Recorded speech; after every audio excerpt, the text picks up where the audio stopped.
स्वागत है आपका प्रेरणा द इंस्पिरेशन में। आप सुन रहे हैं प्रेरणा तोमर को। लेकर चलते हैं आपको खुशियों के सफ़र की अगली कड़ी में। मिलवाते हैं आपको सफ़र के कुछ और साथियों से।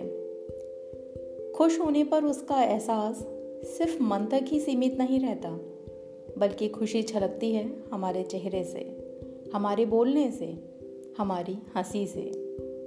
कुछ इसी तरह छलकी ढेर सारी खुशी मेरे और शिल्पी के चेहरे से, हमारी हंसी से।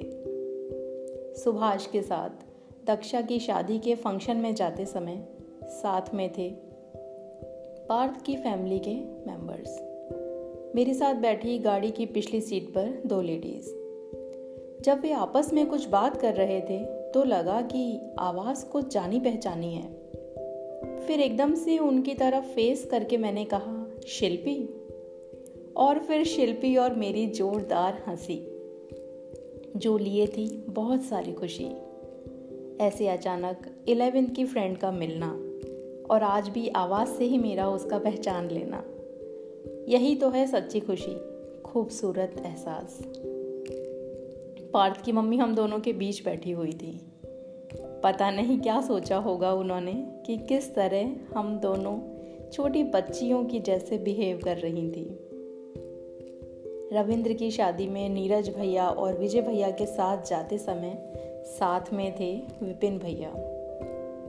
विपिन भैया से बहुत समय बाद मेरा मिलना हुआ था। उन्हें स्वस्थ देखकर बहुत खुशी हुई। फेसबुक व्हाट्सएप पर हम लोग कनेक्टेड हैं, पर सामने मिलने की खुशी ही अलग होती है। मिलना हुआ स्माइलिंग फेस लिए भरत से। भरत हमेशा एक निश्चल मुस्कान लिए मिलते हैं, जो कि बेहद आत्मीयता का एहसास कराती है। मिलना हुआ रमेश भैया से, हनुमान से, धर्मेंद्र से और आईप्रू के कुछ नए लोगों से। नवरत्न भैया को हम सब ने बहुत मिस किया। आईप्रू फैमिली में से बहुत से लोग अब आईप्रू में नहीं हैं, पर फिर भी आज भी सब आईप्रू फैमिली ही हैं। जिस तरह घर की शादी में हम सभी रिश्तेदार मिल लेते हैं, वैसे ही रविंद्र की शादी एक अवसर था पूरी आईप्रू फैमिली के मिलने का। खुशी का एक अवसर तब और आया जब सेमिनार के लिए बरेली से हनुमानगढ़ ट्रेन के द्वारा जाते समय मेरा मिलना हुआ निमेश से। निमेश और मेरी सीट साथ थी। निमेश सिविल सर्विसेज की तैयारी कर रहे हैं। साथ ही उनका व्यवहार बहुत ही सहयोगात्मक रहा। सेमिनार के लिए पीपीटी मैंने ट्रेन में बनाई और निमेश ने मेरी पूरी बर्थ मुझे दे दी, आराम से लैपटॉप रखकर काम करने के लिए, और खुद दूसरी बर्थ पर शिफ्ट हो गए। कुछ एजुकेशनल ऐप्स और वेबसाइट्स के बारे में भी उन्होंने मुझे बताया। थैंक यू निमेश, आपकी हेल्प के लिए, and all the best for your exams.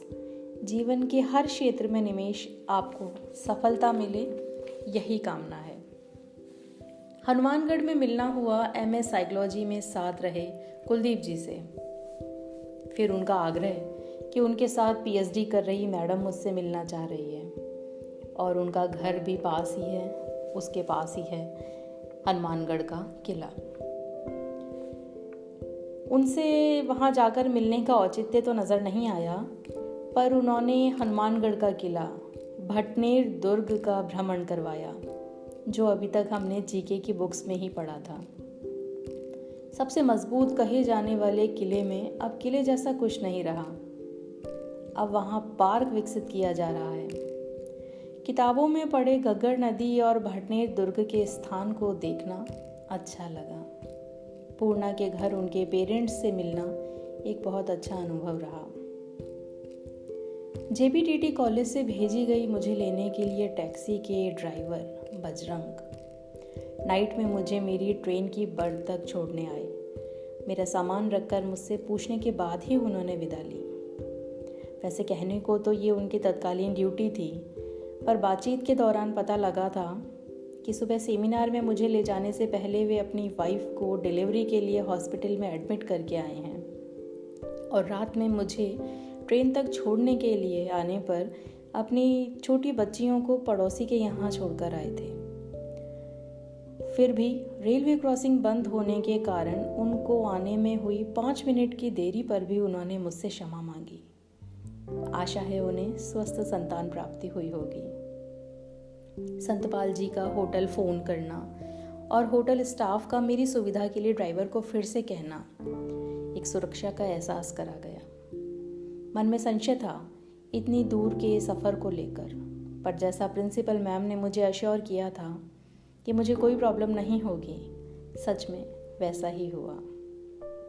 Principal ma'am, Ranveer sir, JBTT staff, Narang hotel staff, Santpal ji, Bajrang, Nimesh, Purna, इन सब के कारण पहली बार जाने पर, पहली बार उन सब से मिलने पर भी अपनेपन का एहसास हुआ। वह शहर अपना ही लगा। एक खुशी की घटना कल सब्जी लेकर आते समय भी हुई। एक्टिवा स्टार्ट नहीं हो पाने के कारण मैं किक लगाकर स्टार्ट कर रही थी।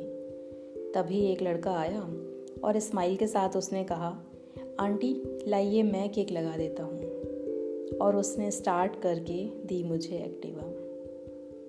7th 8th क्लास का स्टूडेंट ही रहा होगा शायद वह, पर इस उम्र में भी इतना सहयोगात्मक व्यवहार उसके संस्कारों को दर्शाते हैं। उस बच्चे का यह व्यवहार खुशी दे गया। ऐसे ही खुशियों के ढेरों अवसर हमें मिलते रहें, चलता रहे यह खुशियों का सफ़र। इसी आशा के साथ मिलते हैं अगले थर्सडे टॉक में। लाइक करें, शेयर करें, सब्सक्राइब करें, वॉइस मैसेजेस भेजें। अगर सुनना चाहते हैं अपनी लिखी किसी कविता, कहानी को प्रेरणा द इंस्पिरेशन पॉडकास्ट में, तो भेजिए हमें। सुनते रहिए प्रेरणा तोमर को, प्रेरणा द इंस्पिरेशन।